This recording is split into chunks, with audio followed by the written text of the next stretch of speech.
The biggest risk of injury is when you hesitate. But if you go for it 100% and you dare it all, you will always stay in balance if and when you collide. Powerful words from our next speaker. She's fearless, she's focused, she's downright fantastic.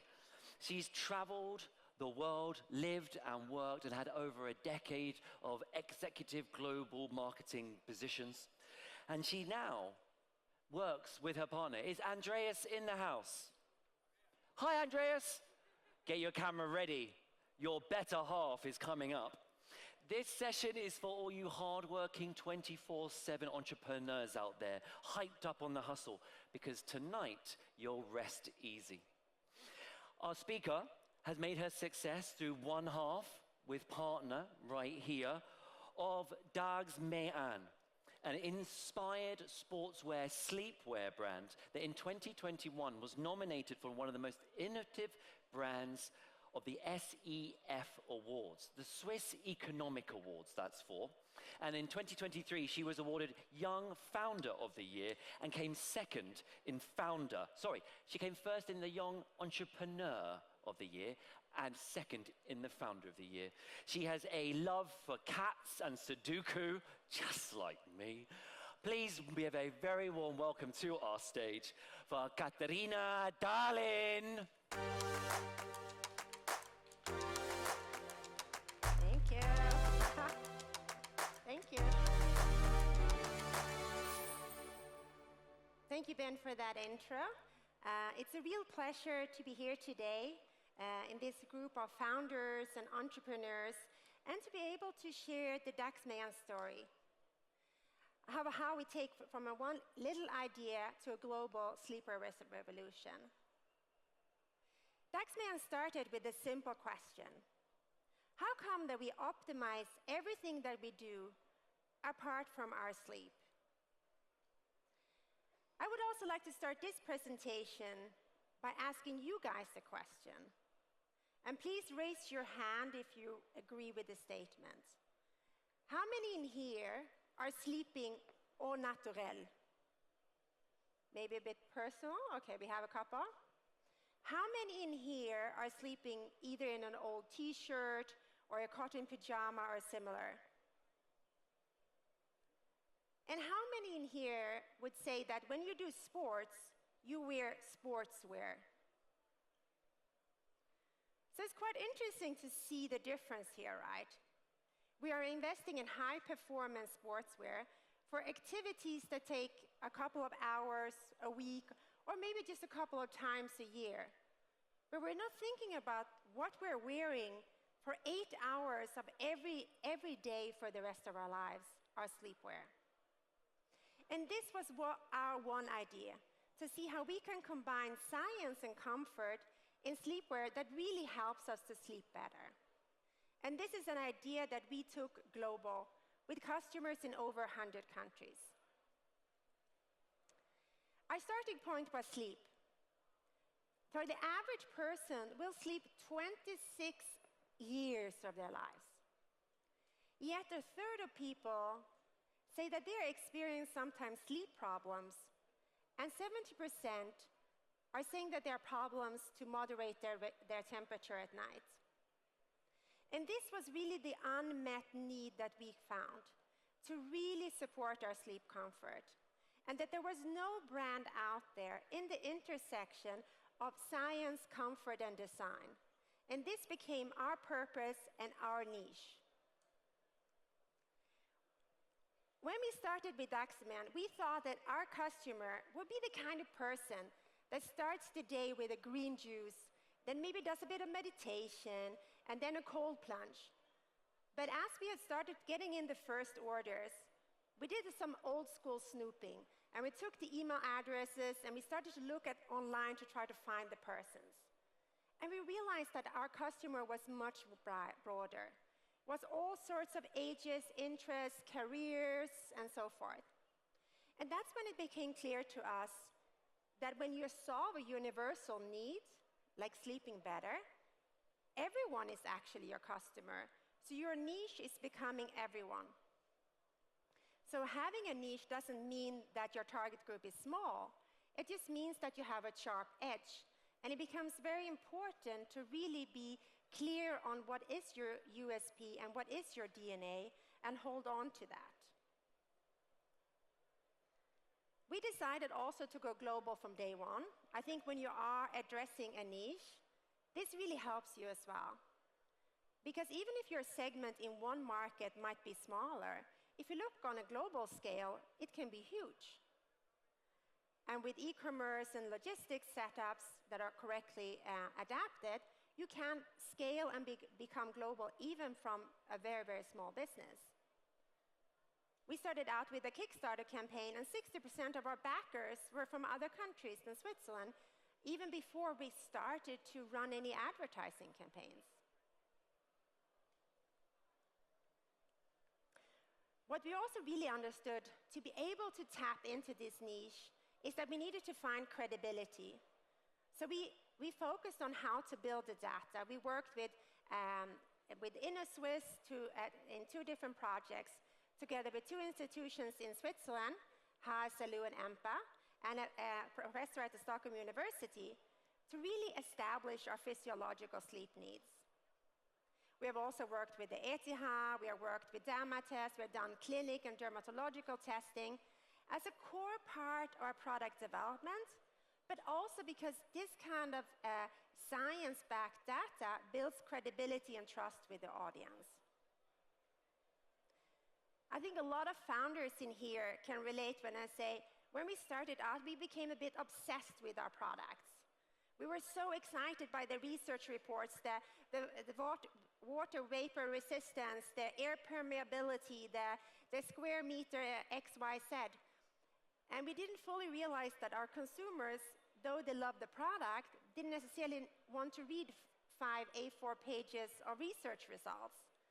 And we realized that we need to also lean into the emotional connection. And that's where e-commerce and the digital channels really helped us. Through social media, we were able to play videos. Through emailing, we can share our story. And if you compare with retail, where your clothing would hang next to 20 other brands, where you don't have the opportunity to share what's different, this really enabled us to bring that emotional storytelling to life as well.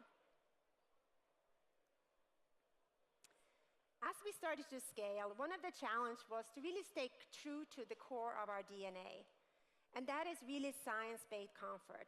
And for us, it was important to always remind ourselves, with every decision we take, to think, are we helping people to sleep better and live better by taking this decision?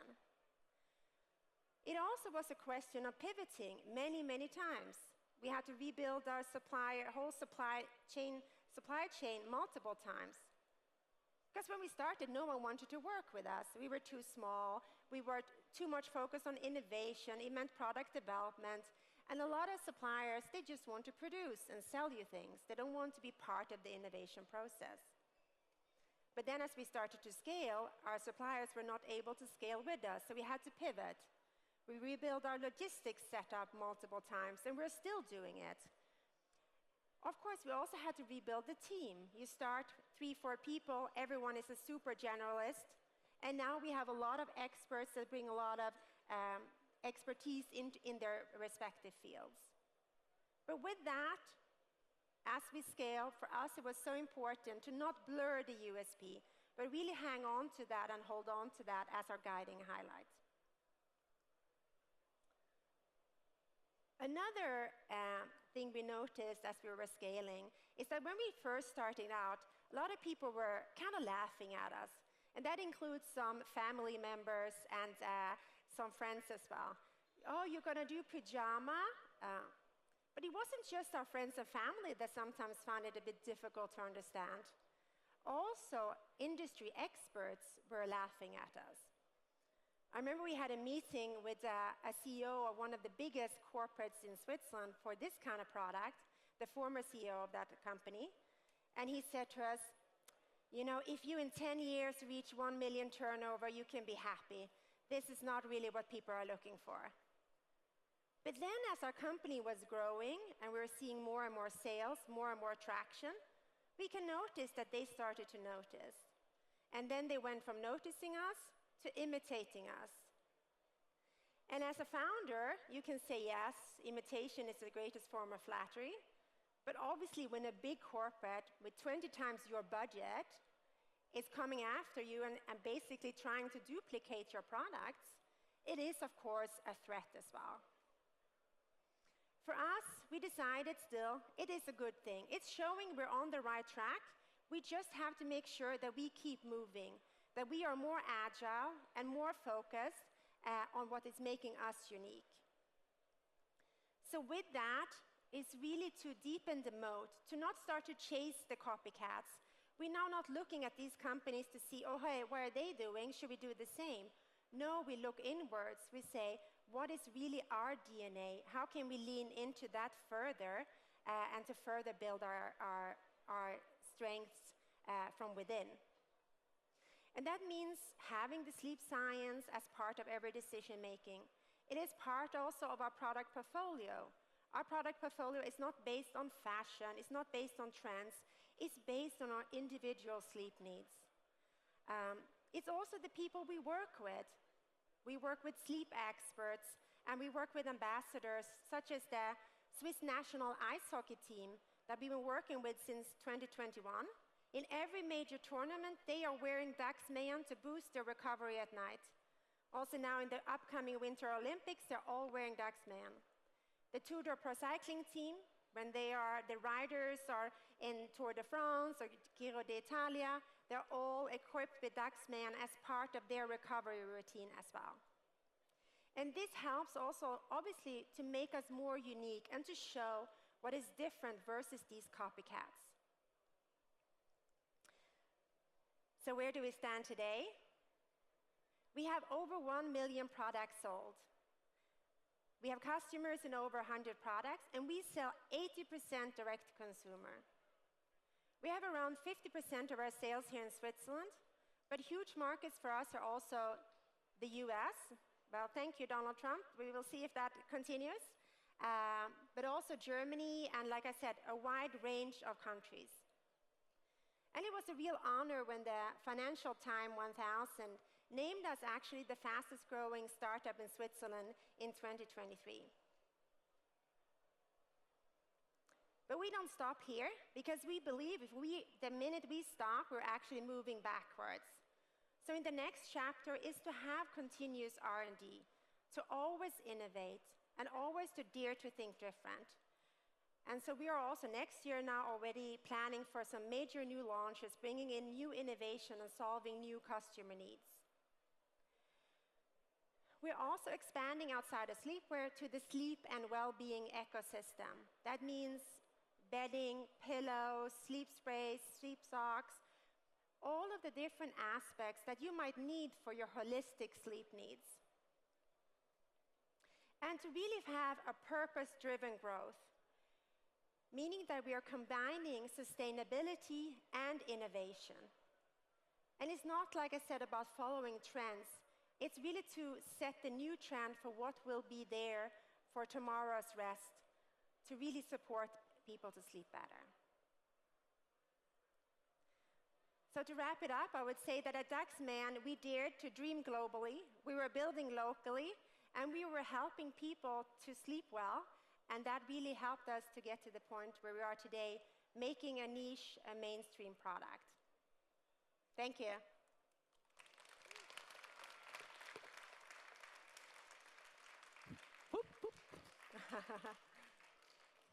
Hey fam, here with you. How you doing? Very good. Yes? Enjoy that? Yes, very much. What did we miss? I'm wondering about the name of the company. Yes. Tell me about that. So sometimes people are a bit confused. So the Dagsmejan is a Swedish name. I am originally from Sweden as well. Dag means day and meja means power. And for us, the inspiration to create smart sleepwear was not only to sleep better, but to live better. And to have this feeling when you wake up after a perfect night's sleep and really having that power for the day to come. Yeah, lovely. And actually that leads me on to this idea that or maybe to ask, now that there is more information around sleeping and wellness and health and all of those things, certainly, I think it was Matthew Walker that came out with the sleep book. Yeah. That seems to be, it's not buzzy, but more like more information is about that now. So how has that helped the business grow? There's been a huge difference in terms of how sleep is perceived.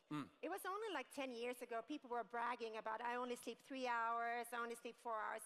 Now it's the opposite. People are bragging about how long they're sleeping. And you have top athletes like Roger Federer and Serena Williams saying they sleep 10 hours, 11 hours, and top businessmen like Jeff Bezos saying 8 hours is the minimum. So there has been a massive shift in terms of understanding the impact sleep has on all facets of our lives. From our health, well-being, aging, mood, performance, everything is impacted by sleep. So you can actually sleep your way up the ladder and sleep your way to any success in any area you want. You heard it here first. You can sleep your way to the top. Good. You mentioned this lovely term, we leaned into our DNA. So what does that mean, and what did you find? So for us, it is really to have it as a guiding light. What does it mean? What are we looking for as a company? Because as you scale, it's also easy and tempting sometimes to add products onto your portfolio. Or maybe we should introduce this or introduce that, or should we do this? Should we go into this market? But always to be guided by our ethos and our purpose, which is to help people to sleep better in a completely sustainable and natural way. Sure, but let me dig a little bit deeper. Yeah. How do you decide? There's a few things on the table. Andreas has come up with a great idea over breakfast. You've come over a great idea over breakfast. How do you decide how to spend the day? I mean, obviously my idea wins. Good. We just had a panel about female founders and the power of that. Okay, anything for that? Is there a way? Do you put it to the team and the team says, no, I mean, okay. Yeah, so basically we obviously have experts within the team. Yep. So I mean, I don't know if everyone is aware, I'm running this business, I founded this business together with my husband. And obviously there are pros and cons of having a business together with your life partner and spending 24/7 Sleepless together. nights. Exactly. We have found it to be a blessing, but they are also challenging sometimes. Sure. And one of the ways that we deal with that is that we separate very much business decisions. So in certain areas, Andreas will be in the lead. In other areas, I will be in the lead. In product innovation, we're working together. Yeah. However, we work very closely with the team. We have a lot of experts on board. Within there, we have in material science, in design, in the whole ecosystem. We also work with sleep experts that are part of our product development process. So there's so many expert opinions. And in the end, we also test everything. So there have been occasions where we have really tried to bring an innovation to the market and spend years on it. If it does not live up to the testing, we will not launch. So in that sense, there's also the data that helps you to take those decisions in a more neutral way. Yeah, nice. Yeah. I've got a business question for you. You mentioned Donald Trump and the tariffs. Yeah. And now this is obviously impacting a lot of businesses out there. So I've got a question around the resilience of the business when markets like that, things change. Are there plan Bs? Are there kind of different avenues that you work in? Yes, so I mean, this last couple of years has been quite crazy, I think, for many businesses. First we had COVID, then it was the wars, you didn't know what was going to happen with that. Now you have a trade war. And with all of those situations, there are opportunities, but also threats. For us, for sure, the US threat was something we had looked at already before. We have now founded a company in the US, but it is quite some work to iron out all of the different differences. But even before it was introduced, we actually had plans for the next steps we would take in case this happened. And so far, we can still see that we are growing in the market and still growing profitably, but we are, Good. Yeah, absolutely. I've got a question here which has actually been voted, sorry, forgive me. And it is a technical question. So how does the cooling sleepwear work? And we've got some minutes if you want to kind of go into it. Can it be actually cooler than sleeping naked? I'm curious about the cooler and not the warmer part. Exactly. So go for it. So what can Check. actually make it cooler is that if we start to sweat, and a part of that sweat will be absorbed into your sleepwear and gradually released into the air. And as it is gradually released, you will be gradually cooled down. Whereas if you're sleeping naked, and most people in the end do have some kind of blanket on top, right? And that might be with cotton, which will then get soaked anyways. So that can be the benefit of actually having a more cooling effect because of the proximity to a very functional fabric closest to your skin. So it sounds like that proximity is important, that kind of wicking of temperature and moisture. I have at the moment, because it's winter now, I'm in Germany, in Berlin, our duvet is far too thick and it's super hot all the time. Don't sleep very well. Who is your most common buyer? So we have very different personas. So this is what I mentioned before. When we started, we thought that we had one particular customer. But because we have collections that are vastly different, we have a persona from the professional athlete or the hobby athlete for our recovery collection.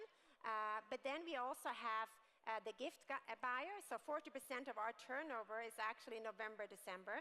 And Christmas gifts is huge for us. And then we have the people who are looking to resolve a sleep problem, who are overheating at night, sweating at night. And for those customers, we are really making a step change difference in their sleep quality. So it is very different personas, which is a blessing, can also be a challenge in terms of how you're communicating to such a wide audience. Go on.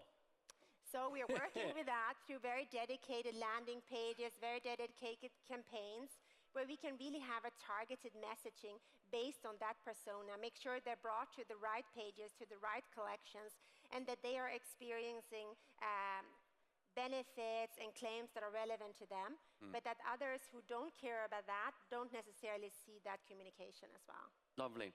I know you sent, there are customers out there that don't want to sift through pages and pages of science. There is somebody who would like that. Where can they find this information, the studies that and the research that you base this on? So we are very transparent. So actually on our website and even on the product pages, we are outlining what are the different testing institutes that we have been working with, and also the different testing methods that we have been working with. Because for us, that transparency is very, very important. And also backlinking to those institutions so that you can follow the trail to see exactly how things has been going. So I think on the website right now, there is a section called Sleep Lab. So if you go on there, you will also be able to read in-depth information about all of our fabrics, the material, the sustainability, how it's being produced. We also mention on each product in which country the yarn has been spun, in which country the fabric is knitted, and where the garments are sewn together. What are the next moves? A health tracker on the map? There are a lot of excellent health trackers out there. There's Aura, there's Whoop. We discovered a new tracker when we were just walking around the different booths here, actually. And for us, we're not in the technology space in that sense of hard technology, but it could be interesting to work with. And we know a lot of people saying that are using Aura and Whoop to track the difference in their sleep quality when they're using Dagsmejan. Great. Final question, just to wrap up. Is Andreas going to be founding and presenting and coming forward? Are you the main person, the main spokesperson? No, we are both. Andreas was presenting at a conference last week. So we are both presenting and both equally important. Good. Andreas, do you want to stand up? This gentleman down the front row, he looked very uncomfortable. Okay, well, thank you so much. Thank you. Wish you all the best of luck. Absolutely. Please give a very, very warm thank you to Catarina Dahlin.